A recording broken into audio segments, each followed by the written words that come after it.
What's going on, y'all? It's JD Piquel. Today on the Hard Count, there's some new head coaches in the Big 12 Conference. We're going to take inventory and set expectations for the 2022 season.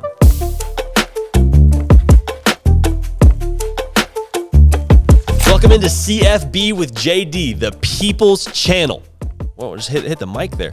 The People's Channel for every single thing college football that exists on YouTube. We're glad you're here. If you're new, subscribe to the channel because we want you here for a longer period of time.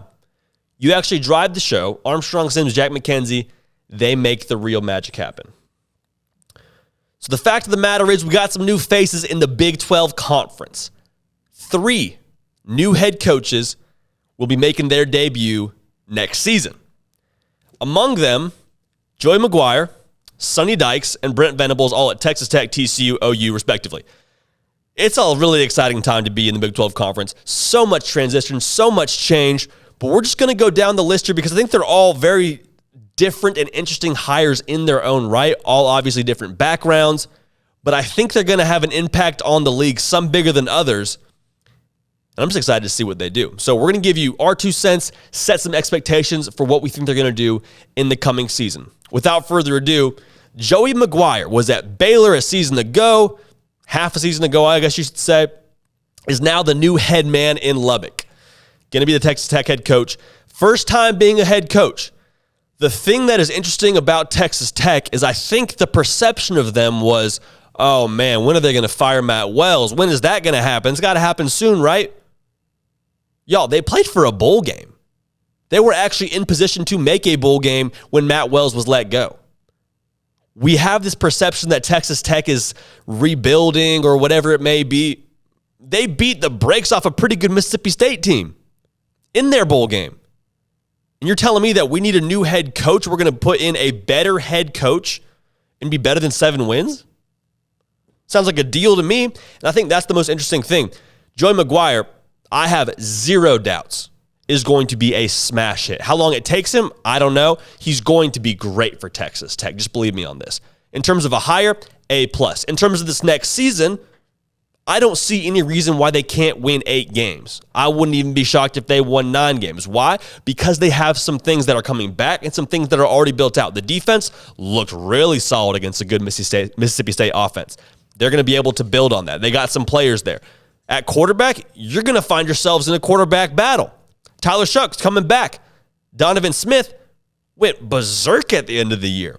The freshman is going to be someone you can build around for the future, whether he's a starter next year or not, but there's cause for a lot of excitement. And then in that running back room, Sir Roderick Thompson, assuming he's coming back, I haven't heard anything about him leaving yet, he's going to be a guy to carry the mail for you. So all these things are lining up for Texas Tech to where I have so much confidence in Joey Mcguire, and even if they didn't have the roster they have, I believe in him. But they got dudes on this roster to win and to win now. So for them, they got some big games at home. They get Baylor in Lubbock. They get Oklahoma in Lubbock. And they have to go to North Carolina State, which will be interesting, non-conference game. And then to Stillwater to play Oklahoma State. Baylor and Oklahoma at home is huge. Again, for 2022, I'd peg them right at 8 wins. Wouldn't shock me if they hit 9. For TCU, you got Sonny Dykes coming to the program from across the street at SMU. He is now the new man taking over Gary Patterson's old job, which he held for forever, it seems like. This move, I've said it on record a couple times, it surprised me. Because Sonny Dykes, for a lot of people's money, was going to Texas Tech. I was on the front line saying no, not going to Tech. Wouldn't make sense for him to go to Tech. Thank goodness I wasn't on the front line saying no Power 5 job, because that would have made me look really dumb in this segment. But Sonny Dykes taking the TCU job, I think it's a great get for TCU. Like I said, I'm confused why he left SMU a little bit, but the reality is we don't know how much he's making, so that could be all the difference. My perception was SMU is, according to reports we're getting here at 365 Sports, from David Smoke, who is a very, very credible source, they're going to the Big 12 at some point in the not-too-distant future. Now, not too distant, we'll see what that means, but bottom line, SMU will probably be in the Big 12 soon. So I was like, why not just wait it out? You already built it out in Dallas. Might as well stay in Highland Park. But I digress. We're getting off track here. There's some things to replace here. You got to replace the run game with Zach Evans. Gone to Ole Miss. You got real problems on defense. I was shocked at how poorly their defense played at times last year. And it wasn't a scheme thing. It wasn't like guys weren't in position to make plays. It was a personnel thing. There were guys missing tackles, not being able to stick with their coverage. Like, it was a personnel thing, in my estimation, on the defensive side of the ball. So I think they're going to have to retool there. They've lost some guys in the transfer portal. We'll have to go and get some guys from the transfer portal. How much can he dominate that will, I think, be a big indicator of his success.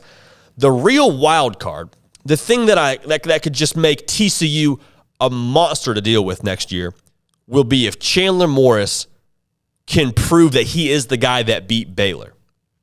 What do I mean by that? He went berserk in that game.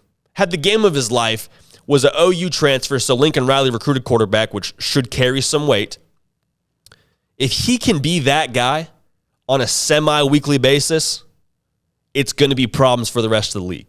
So if Chandler Morris is just average, if they stick with Max Duggan, which I just completely bypassed that whole conversation, I think Chandler Morris is the guy for you. If you want to stick with Max Duggan, that's great. I think you've hit your ceiling there, unfortunately. So we'll see who battles it out and who wins that job. I think we'll see somebody end up in the portal.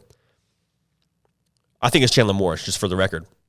If Chandler Morris is the guy, and if he can prove that he's him, they could win the league. Now, that's a very big if.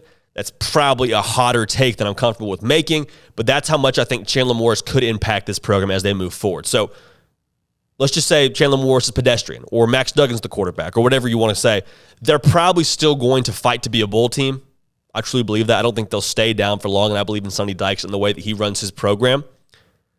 But again, if Chandler Morris is him, look out for the rest of the Big 12. Finally, you got Brent Venables at Oklahoma. And this was another soap opera hire across the Big 12, a guy who's true to Oklahoma, has Oklahoma roots. Once that job became open, he was the number one guy on just about everybody's board. And the conversation was, if he doesn't take the Oklahoma job, he doesn't want to be a head coach. And so thank goodness for everyone in Norman. Thank goodness for Brent Venables. He's going to be the head coach at Oklahoma. They're going to have to retool some things as well because no Caleb Williams. A lot of skill players have gone in the portal. They have to replace some things on defense. The biggest thing for Oklahoma will be how quickly can you figure out your identity? How quickly can you create stability within your program? Because the last 4 months, it's been a whirlwind. Pretty much 3 head coaches, pretty much 3 quarterbacks, if you count the interim head coach, I guess, with Bob Stoops. You've gone through a lot of people. There's been a lot of change. How quickly can you get everybody on the same page to get where you want to go? Because you can't be figuring it out around week 6 and expect to get to where you need to be. And honestly, where I think their roster will allow them to be. I know they've lost a lot of pieces, but I think they can really get to be pretty competitive, not just in the Big 12, but on a national scale. So my thesis for them for 2022, I think they'll be second in the conference behind Baylor. I think they could win the thing if they get the quarterback position right and Dylan Gabriel can be as hot as I think he's capable of being under Jeff Lebby. No reason why they can't be in a New Year's Six Bowl. Absolutely no reason why they can't be Oklahoma State that they were this year and play that same role and find a way to get into one of those New Year's Six Bowl games. So regardless of how it shakes out, I think all 3 of these coaches are phenomenal for the league. I think they're all going to do great things for their program over time. How quickly that happens will be for the reasons I just mentioned. Thanks so much for tuning in. That does it for us here on the Hard Count with CFB with JD. Please subscribe to the channel. Would love to have you along as we move forward. We'll keep the party rolling. We will see y'all next time.